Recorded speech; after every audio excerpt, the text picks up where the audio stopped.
जब हम बुद्ध के रास्ते में चलते हैं तो देश में मानवता का राज आता है कि 500 महान योद्धाओं ने 28,000 पेशवाओं को सबक सिखाने का काम किया। चमार रेजिमेंट को द्वितीय विश्व युद्ध में लड़ने के लिए भेजा गया। कोई लोग काम अपना इतिहास नहीं जानती, वो कभी भविष्य का निर्माण नहीं कर सकती है।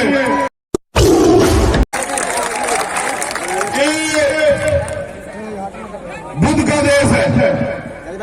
जब हम बुद्ध के रास्ते में चलते हैं तो देश में मानवता का राज आता है। इस देश में हमारा राज रहा है सम्राट चंद्रगुप्त मौर्य से लेके और बृहस्पति मौर्य तक, सम्राट अशोक जिनके राज में भारत सोने की चिड़िया होता था, जिनके राज में अखंड भारत बना, अफगानिस्तान ईरान तक हमारी सीमाएं हुआ करती थी। फिर षड्यंत्र करके हमारे राजपाट को छीन लिया गया। समय समय पे हमारे महापुरुषों ने हमें जगाने का काम किया, हमें तैयार करने का काम किया। अपने जीवन की खुशियां, अपने परिवार को, अपनी जान को निछावर करके हमें अपने पैरों पर खड़ा करने का प्रयास किया। मैंने अभी आपको चमार रेजिमेंट की बधाई दी। मैं आपको चमार रेजिमेंट का इतिहास भी सीमित शब्दों में बताता हूं। ये लोग हमें कहते हैं कि आजादी में हमारा क्या योगदान है। ये लोग कहते हैं भीम आर्मी के लोगों को कि भीम आर्मी की क्या जल्दी से बॉर्डर में भेज दो। मैं आपको बताता हूं हमने कितनी ताकत है।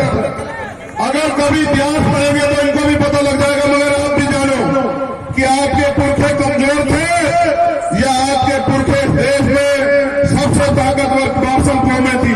ये आपको अपने पुरखों का इतिहास जानना चाहिए। याद करो भीमा कोरेगांव,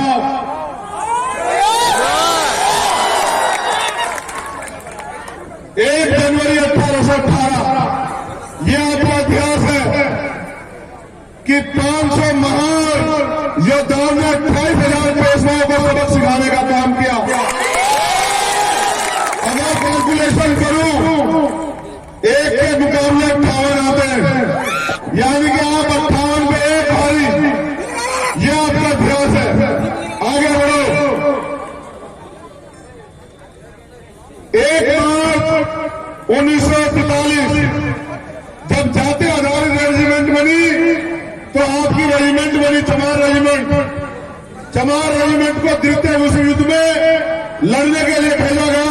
कोहिमा, बर्मा, म्यांमार जिसको कहते हैं, उन्होंने वहां जर्मनी की सेना को धूल चटाने का काम किया।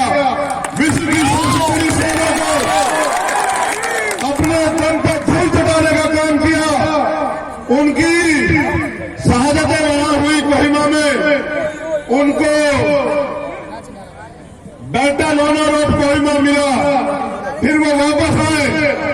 अंग्रेजों ने कहा कि आजाद हिंद फौज के लोग हमें परेशान कर रहे हैं, अब आपकी बटालियन को सुभाष चंद्र बोस के खिलाफ लड़ना पड़ेगा। उस रेजिमेंट के योद्धाओं ने कहा कि सुभाष चंद्र बोस आजादी की लड़ाई लड़ रहे हैं, हम उनके खिलाफ नहीं लड़ेंगे। ब्रिटिश सरकार ने कहा कि अगर सुभाष चंद्र बोस और आजादी फौज के खिलाफ नहीं लड़ोगे तो हम आपकी रेजिमेंट को खत्म कर देंगे, आपकी नौकरियों को छीन लेंगे। हमारे लोगों ने कहा नौकरी जाए बजाए लेकिन देश के खिलाफ नहीं जाएंगे। फिर वो योद्धा सुभाष चंद्र बोस जी के नेतृत्व में आजाद हिंद फौज में भर्ती हुए और फिर उन्होंने अंग्रेजों के खिलाफ लड़ाई लड़ी और अंग्रेजों के पैर उखाड़ने का काम किया। भारत की धरती से अंग्रेजों को जाने का मंजूर किया। फिर आपका इतिहास है 2 अप्रैल 2018 जब आपके SC/ST एक्ट में सरकार के लोगों ने सुप्रीम कोर्ट के जरिए डकैती डालने का काम किया। आपने सड़क पे आके अपनी ताकत का एहसास कराने का काम किया और फिर इस सरकार को सुप्रीम कोर्ट दोनों को झुकना पड़ा। मैंने आपको इसलिए याद दिलाया कि जो कौम अपना इतिहास नहीं जानती वो कभी भविष्य का निर्माण नहीं कर सकती है। ये बाबा साहब अम्बेडकर ने कहा था। उन्होंने ये भी कहा था कि जिस कौम का युवा जीते जी उस कौम की लड़ाई नहीं लड़ता वो जीते जी भी मरे के समान होता है, और जिस कौम का युवा जीते जी अपने समाज की लड़ाई लड़ता है, अधिकारों की लड़ाई लड़ता है, वो मरकर भी अमर हो जाता है। अपने महापुरुषों की बात को हमें याद रखना चाहिए। आज अब इतने बड़ी संख्या में क्यों इकट्ठा हुए, इसके पीछे एक कारण ये है कि हम अपने देश में जिसमें हमारा राज हुआ करता था उस देश में आज गुलामों जैसी जिंदगी जी रहे हैं। खाने को अच्छा खाना नहीं है, पीने के लिए साफ पानी नहीं है, पहनने के लिए अच्छे कपड़े नहीं है, सर पे छत नहीं है, आने जाने के लिए सुविधाएं नहीं है, आर्थिक सशक्तिकरण नहीं है। क्यों? क्योंकि जिनको राज करना था उन्होंने अपने राज करने की आदत को, अपने निर्णय को भुला दिया, और जो लोग कम संख्या में हैं वो लोग राज कर रहे हैं। सम्मानित साथियों, बहुजन समाज जोड़ो यात्रा इसलिए है कि टुकड़ों में बटा बहुजन समाज जिन्होंने बुद्ध के रास्ते पे चल के आज से 2000 साल पहले इस देश में राज किया, उनका राज दोबारा इस देश में स्थापित हो, मानवता के कल्याण के लिए सम्राट अशोक का राज वापिस स्थापित हो। इसलिए जो है हमें पुनः टूटे हुए बहुजन समाज को एकजुट करने के लिए बहुजन समाज जोड़ो यात्रा शुरू करनी पड़ी।